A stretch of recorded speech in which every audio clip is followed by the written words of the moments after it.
¿Y si pudieras descolgar el teléfono y hablar con tus familiares difuntos? Bueno, estamos llegando al final de la Cuaresma y este año estamos en el ciclo A dentro de la liturgia católica. Los domingos siguen un ciclo de 3 años, el ciclo A, el ciclo B y el ciclo C, y este año es el ciclo A. Y en el ciclo A, las lecturas de la Cuaresma son las lecturas que están pensadas para el itinerario cuaresmal que lleva a los catecúmenos que se están preparando para el bautismo hasta el bautismo en la vigilia pascual. Ese itinerario comienza con el Evangelio de la Samaritana. Lo que hace Jesús es despertar en el corazón de la samaritana los anhelos y los deseos más profundos. Y ante esos deseos y anhelos que afloran del corazón, Jesucristo se muestra como la respuesta completa y definitiva. En el siguiente domingo escuchamos el milagro del ciego de nacimiento, que se cura de su ceguera y puede ver. Y es un ejemplo de la fe, como esa respuesta positiva a ese mensaje que recibimos de Jesucristo abre delante de nosotros un nuevo panorama de vida, un nuevo horizonte, junto con ese horizonte una orientación definitiva. Y en el Evangelio de este domingo, que es el de la resurrección de Lázaro, lo que vemos es que este horizonte nuevo que hemos recibido por la fe y esta orientación definitiva hacia Jesucristo, ciertamente responde al deseo de vida eterna que llevamos inscrito a fuego en nuestro corazón. Por eso cada vez que escucho estas palabras de Jesús me emocionan. Yo soy la resurrección y la vida. El que cree en mí, aunque haya muerto, vivirá.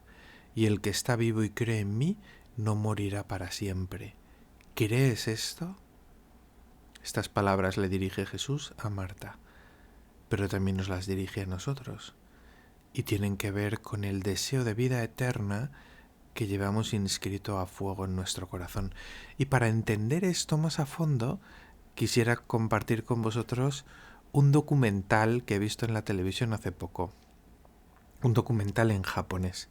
El título de ese documental es El teléfono del viento.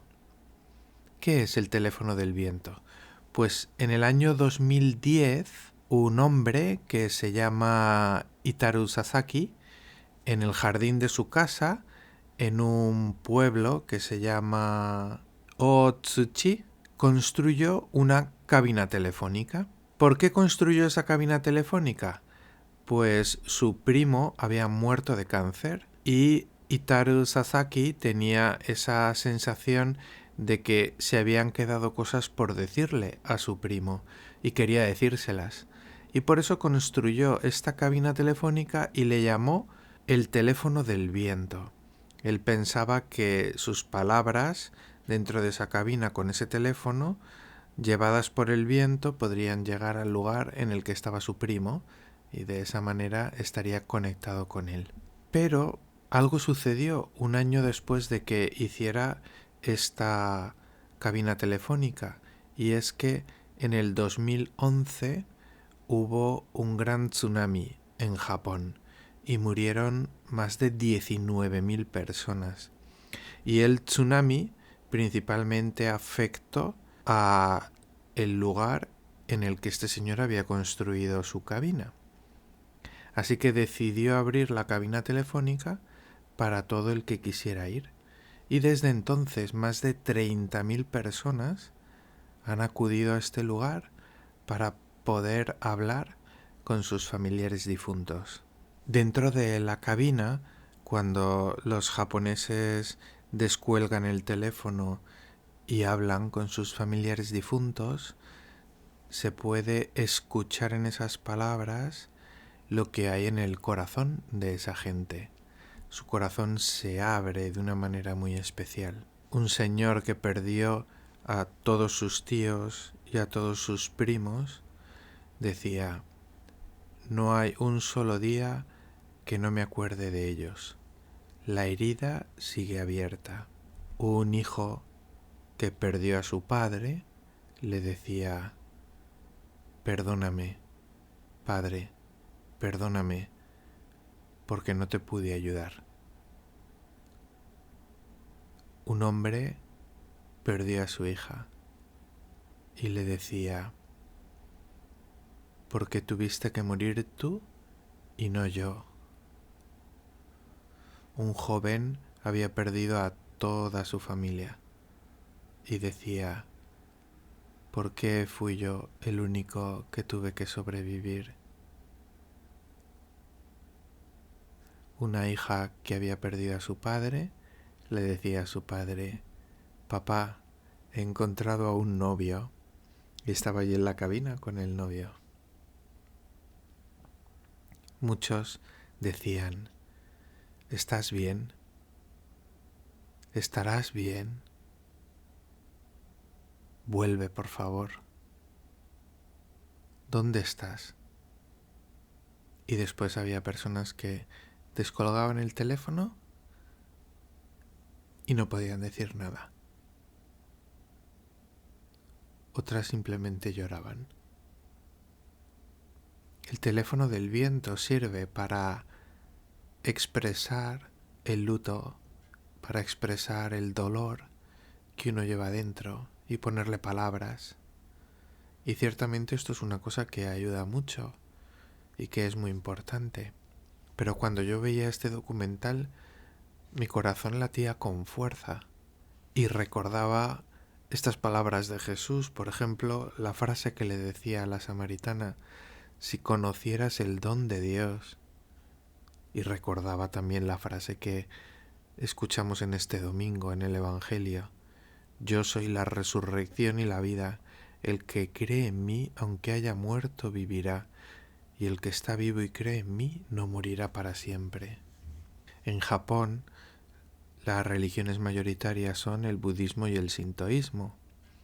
Dentro del budismo está la creencia en la reencarnación, es decir, que después de morir somos reencarnados en otro ser vivo. Sin embargo, en la mentalidad japonesa yo me he dado cuenta de que los japoneses no piensan así, sino más bien tienen una conciencia de que después de la muerte nuestros difuntos permanecen en un lugar cercano a nosotros, que nuestros difuntos, desde el lugar en el que están, nos protegen, que incluso en este momento podemos estar conectados con ellos. Hay esa conciencia que, por otro lado, tiene mucho que ver con la conciencia cristiana de la vida eterna.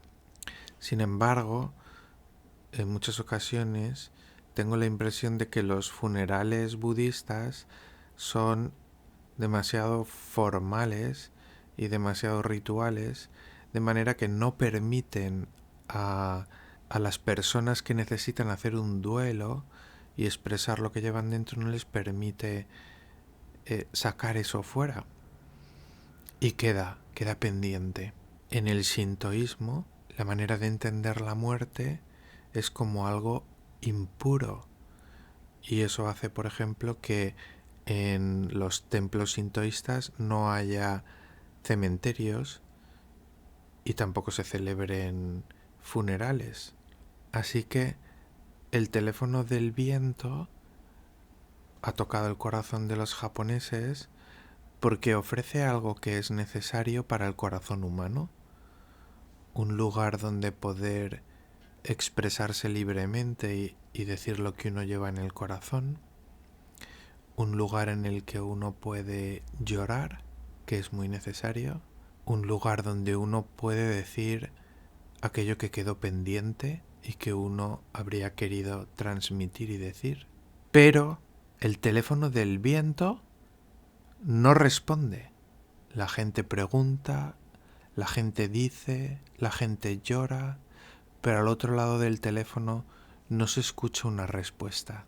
Por eso yo deseo en mi corazón el poder anunciar a toda esta gente que Jesucristo ha vencido al pecado y a la muerte, que el amor no termina con la muerte, que Jesucristo ha resucitado y que nosotros podemos participar de su resurrección, que existe la comunión de los santos y que podemos estar en comunión íntima con aquellos que nos han precedido en el camino hacia el cielo.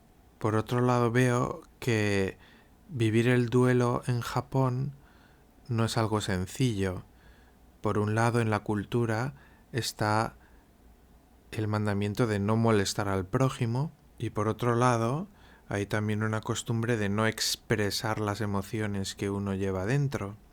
Esto hace que el duelo se tenga que vivir en silencio, que no se hable mucho de la persona fallecida y que no se pueda expresar abiertamente el dolor que uno tiene en el corazón. Por eso, vuelvo a decir una vez más que ojalá pudiera anunciar a toda esta gente a Jesucristo. Ojalá pudiera decirles que el deseo de vida eterna que tienen en el corazón tiene una respuesta completa y definitiva. Ojalá pueda decirle a toda esta gente que un día nos volveremos a encontrar. Dice Jesús: yo soy la resurrección y la vida. El que cree en mí, aunque haya muerto, vivirá. Y el que está vivo y cree en mí, no morirá para siempre. ¿Crees esto?